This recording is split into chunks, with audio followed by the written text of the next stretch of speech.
The Solomon Sea, July 1943.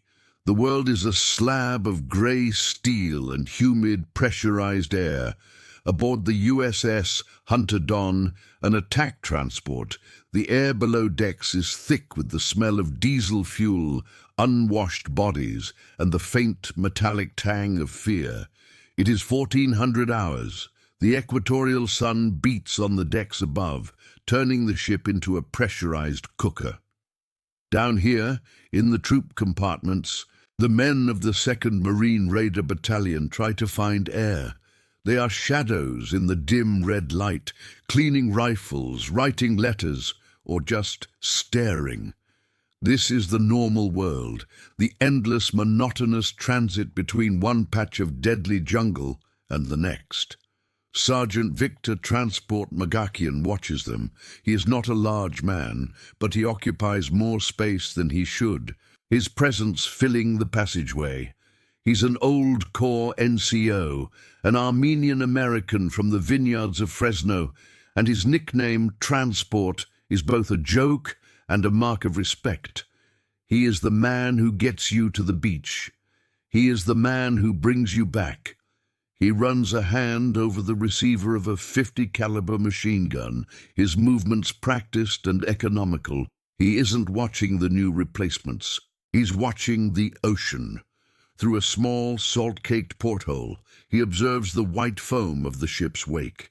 He studies the way the water curls and dissipates. It's a detail, a minor disturbance in the blue, but to him, it's a language. The call comes an hour later. Senior NCOs to the briefing room. The tension in the compartment tightens by a single sharp turn. The normal world is over. Magakian moves through the ship, his boots ringing on the steel ladders.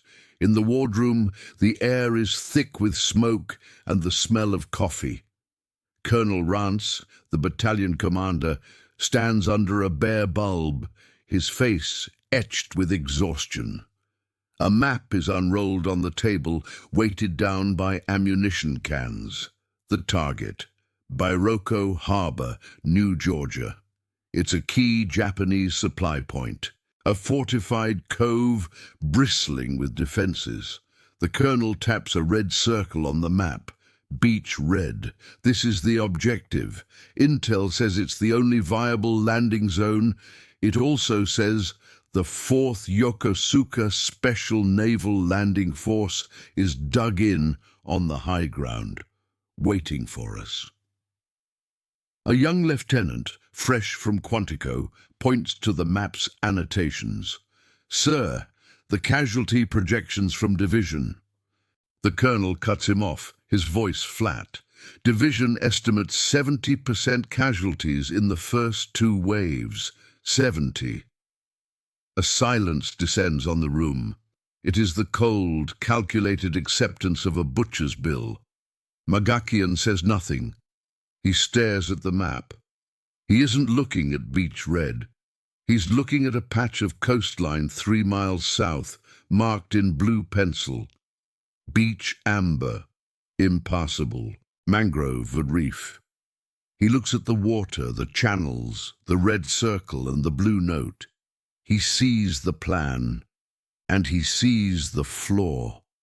What he doesn't know, what no one in that room knows, is that his observation will not just alter the plan, it will change how the Marines fight the war.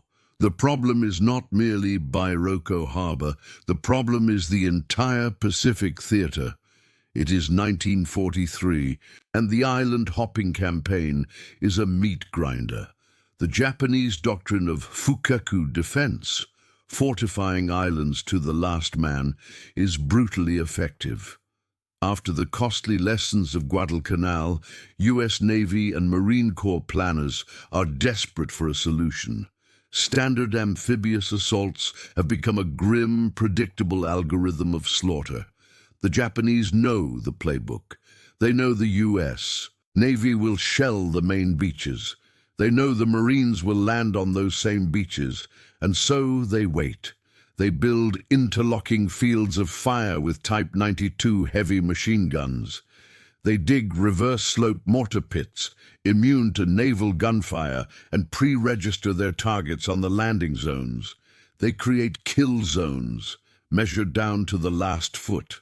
An after-action report from the Matanikau River campaign on Guadalcanal is required reading for the staff. Assault on fixed enemy positions was met with catastrophic fire. Battalion cohesion was lost in the first 6 minutes. Effective command and control was impossible. Bairoko Harbor is a microcosm of this doctrine. Naval intelligence reports, delivered by coastwatchers and PBY Catalina flyovers, are grim. The harbor is a narrow channel. The main beach, red, is the only stretch of sand wide enough for a company front landing. The approaches are bracketed by coral reefs, forcing LCVPs, landing craft vehicle personnel, into a single narrow channel directly into the muzzles of the Japanese guns. The Bureau of Yards and Docks, BUDOCS, has confirmed it. Flanking is not an option. The reefs are too shallow, the mangrove swamps too thick. The plan, as it stands, is to send the 2nd Raider Battalion directly into this funnel. The 70% casualty estimate is not a worst-case scenario, it is a baseline expectation. Statistics are clean. They are numbers on a page, reviewed by officers in clean khaki uniforms, thousands of miles from the smell of diesel and mud. 70%. But Magakian sees the human consequence. He sees the faces in the troop compartment. Boys from Iowa, New York, and California, many of age only months ago. Sight start 70% means that 7 out of every 10 men he just passed. The one writing to his mother, the one nervously joking with his fire team, will not survive the first 20 minutes on the beach. Sight 10, 13. Sight start.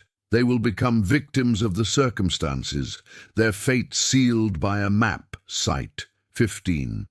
The cost is not just in bodies, it is in morale. It is the crushing, soul-destroying weight of inevitability. The men feel it. They know Bairoko is a fortress. They know the plan is a frontal assault. They have accepted their fate, but their silence is heavier than any protest. They are caught in the machinery of war, a machine that demands sacrifice on a predictable, industrial scale. The planners at SINSPAC, Commander-in-Chief Pacific Area, and the strategists in Washington see this as necessary. This is the hard slog phase of the war. These islands must be taken, and there is no easy way. The experts, the engineers, the naval architects, and the seasoned commanders have all looked at the maps. They have all concluded the same thing. Bairoko cannot be flanked. The impossible beach amber is in fact impossible. The frontal assault is the only way. The consensus is unanimous. It must be done, and the cost will be horrific. Who then is this sergeant who dares to disagree with the entire strategic apparatus of the U.S. Navy? Victor Magakian is not a product of West Point. He is a product of Fresno, California. Born in 1915 to Armenian immigrants, he grew up tough, scrappy, and with an innate distrust of anyone who claimed to be an expert. He joined the Marines in 1936. Looking for stability in the Great Depression. He wasn't a strategist. He was a knuckle-dragger, an NCO who knew machinery, men, and water. He was loud, often profane, and utterly devoted to the Marines in his charge. His nickname, Transport, was earned. He saw the LCVP, the Higgins boat, as more than a taxi. He saw it as a weapon, a tool, an extension of his own will. He had served with Carlson's raiders on the Makin Island raid. He had seen what small, fast, unconventional units could do. He had also seen the old Corps mentality, the one that insisted on repeating tactics that no longer worked. Magakian's genius was not intellectual, it was practical. He understood sound. He understood perception. He understood that the Japanese, for all their fanaticism, were human. They had ears, they had nerves, and they could be fooled. He looked at the Bairoko problem not as a land battle, but as a problem of psychology. Back in the wardroom, the meeting is about to adjourn. The mood is funereal. "That's it then," Colonel Rance says, his knuckles white on the table. "Sergeant?" Magakian hasn't moved. "Sir," Magakian says, his voice quiet but rough. "That's 70% number. That's based on them knowing we're hitting Beach Red." The young lieutenant sighs. "Sergeant, they know. It's the only place to land." "It's the only place," Magakian counters, "that a battalion can land. But what if we don't land the battalion there? What if we just land the noise?" Rance stops. "Explain." Magakian points to the map. "Beach Red. We send 6 boats, just 6, but we load 'em. We load 'em with extra 50 cals. We load 'em with mortars. We load 'em with every smoke pot we have. We run 'em parallel to the beach just outside rifle range, and we open up with everything. We make the noise of a regiment making a full-scale landing." The lieutenant scoffs. "That's the stupidest thing I've ever heard. A feint. They'll see 6 boats and laugh." "They won't see anything," Magakian fires back. "Not through the smoke, but they'll hear it. They'll hear 12 Joseran rounds a minute hitting the beach. They'll hear the mortars. They'll call their commanders and say the main assault is here, and while every gun they have is pointed at my 6 boats." He taps Beach Amber. "The real battalion lands here, in the mangroves, quiet." Rance stares at the map. "Budok says it's impossible. The reefs." "The reefs will tear the bottom out of an LCVP," Magakian agrees.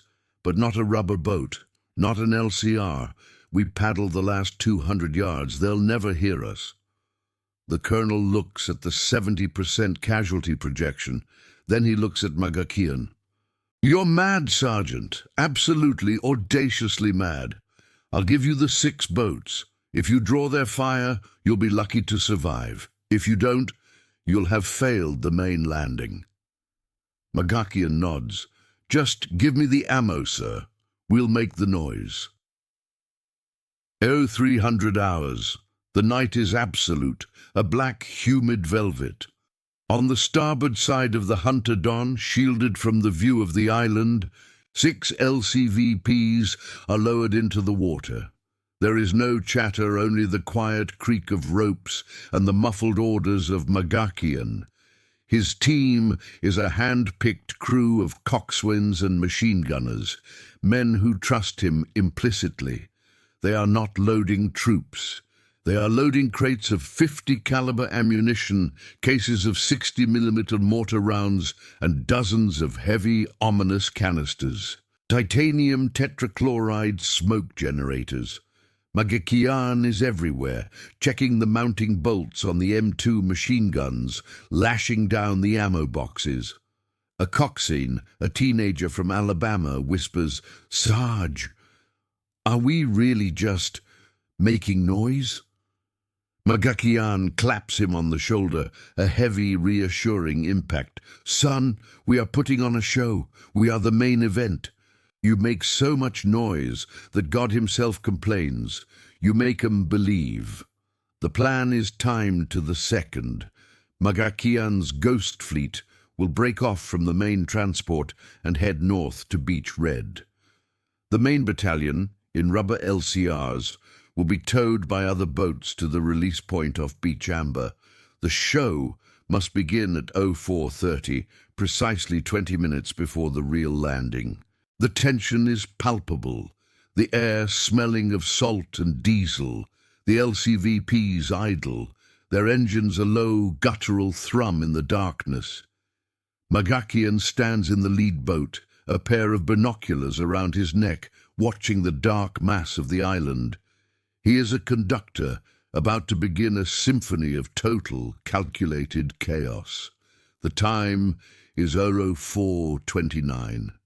The 6 LCVPs are 800 yards off Beach Red, moving in a staggered line.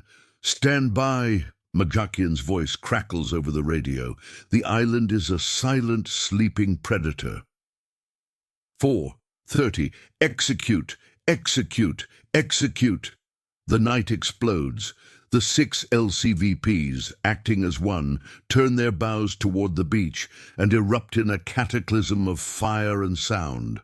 12 M2 50 caliber machine guns open up, their heavy thump, thump, thump echoing like giants tearing down the sky.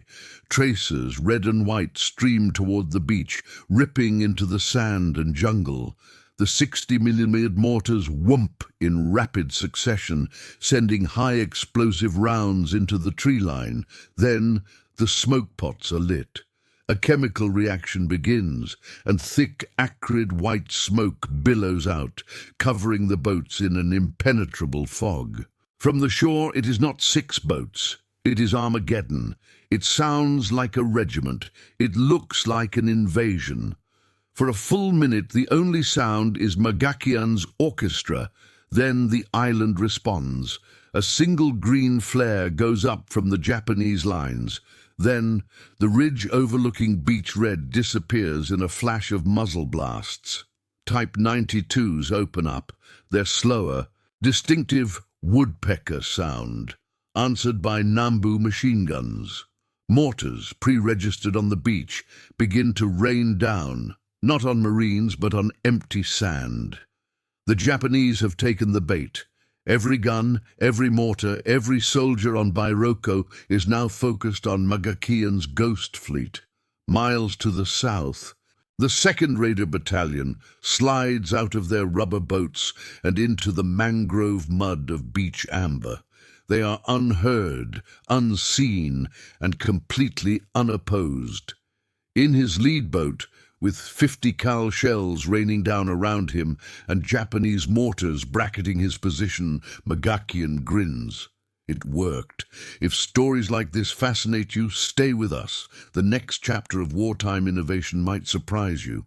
The battle for Bairoko Harbor is over in 6 hours. The 2nd Raider Battalion, having landed undetected, moves inland and assaults the Japanese garrison from the rear. The Japanese forces, their guns still pointed out to sea, waiting for a main landing that never came, are overrun. The victory is total, but the next day, in Colonel Rance's makeshift command post, the mood is not celebratory. A staff officer, a captain from Division HQ, has arrived, and he is apoplectic. "Sergeant McGuckian," the captain begins, his voice tight. "Division wants an explanation. Field reports indicate your element. 6 boats, expended over 40 Zul-Zeren rounds of 50 caliber ammunition, 500 mortar rounds, and the entirety of the battalion's chemical smoke. You expended more ammunition than the entire landing force combined." He paces the tent. "You did this, firing at an empty beach. You alerted the enemy, wasted critical supplies, and acted with extreme recklessness." McGuckian stands at attention. "Sir, respectfully, we were the objective." The captain stops. "Explain yourself, Sergeant." "Sir, the Japanese were dug in for a 70% casualty rate. They got what they expected. They got the noise. They got the smoke. They got the show." McGuckian says, "They just didn't get the battalion." Colonel Rance steps forward, holding a casualty report. "Captain, I suggest you read this. Total casualties for the 2nd Raider Battalion in the capture of Bairoko Harbor. 1 Marine, killed by a sniper after. The beach was secure. 4 wounded, 2 of them sprained ankles from the mud on beach amber." The captain is silent. He looks at the report, then at McGuckian. "It's unconventional." It's not in the manual. With respect, sir, Magakian says, his voice dropping, the manual was getting us killed. We traded bullets for lives. I'll make that trade every single time. The Bairoko landing is a quiet turning point. Magakian's mad tactic, Magakian's audacious deception, is no longer the stupid idea of a rogue NCO. It's a proven, life-saving doctrine. The real test comes months later at Bougainville, November 1943. This is not a small harbor. This is Operation Cherry Blossom, the invasion of a massive island, the linchpin of the Northern Solomons. The main landing is scheduled for Cape Torokina at Empress Augusta Bay. And once again, Japanese intelligence has anticipated the landing, fortifying the beaches with the 23rd Infantry Regiment. But this time, MAD is part of the official plan. Magakian, now attached to 3rd Amphibious Corps, is given command not of 6 boats, but of a deception element that includes 24 LCVPs, several PT boats, and support from U.S. Navy destroyers. At 0500, while the main invasion fleet, 3rd Marine Division, holds in silence 15 miles to the south, Magakian's Ghost Fleet approaches the coast 15 miles to the north. They replicate the Bairoko tactic on an industrial scale. The destroyers fire illumination shells. The PT boats roar in, firing machine guns and simulated torpedoes. The LCVPs hit the smoke generators and open up with everything they have. The Japanese take the bait, just as before, but on a massive scale. Coastal batteries at Rabaul are alerted. The 23rd Regiment believes the main landing is happening miles away from its actual location.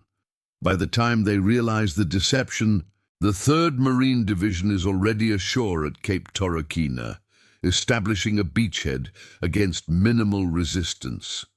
After-action reports quantify the impact. The main landing force secured its objectives with a fraction of the projected casualties. Magakian's tactic, born of desperation and practical genius, is given a dry official designation: Amphibious Feint Type M.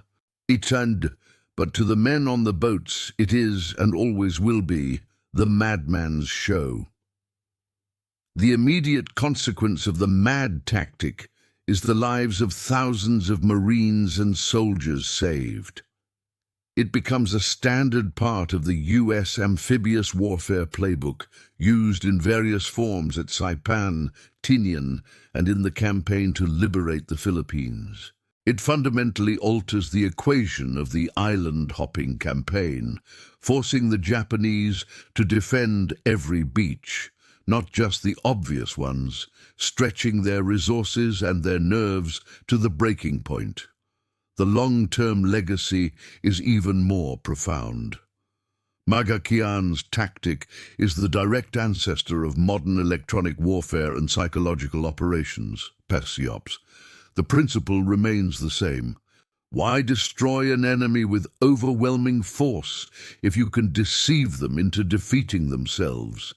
Jamming radar, sending false fleet signals, creating honeypot targets in cyberspace, all are variations on Magakian's theme of weaponizing perception.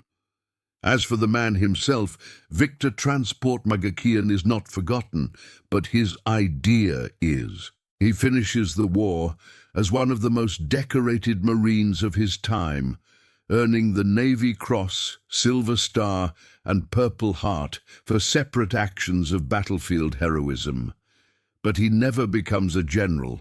He never writes a book on strategy. He returns to Fresno, runs a restaurant, and becomes a local hero. Sight his start. He remains, until his death, a humble sergeant who saw a flawed plan and, rather than accept the inevitable loss, Site 1014, decided to change the rules. Today, the battlefields of the Pacific are quiet. The dense jungles of New Georgia and Bougainville have reclaimed the foxholes and mortar pits. The mangrove swamps, which once served as a secret door to victory, are silent, disturbed only by the tide. But the principle of Magakian's audacious deception endures. It is a quiet witness to a profound truth that the greatest innovations are often born not from the halls of power, but from the practical mind of someone on the front lines who simply refuses to accept the impossible. In a world obsessed with bigger, faster, and more destructive technology, Magakian's legacy is a reminder that the most powerful weapon in any arsenal is a deep understanding of human nature. The knowledge that the enemy is not a statistic, but a person who can be frightened, confused, and ultimately outthought. The LCVPs that once carried the Madman's Show now rest in museums, but the idea they carried, that a good story told at the right time can be more powerful than a bullet, is immortal. Every great idea begins as an act of defiance against impossibility. What impossible ideas do you think could change the world?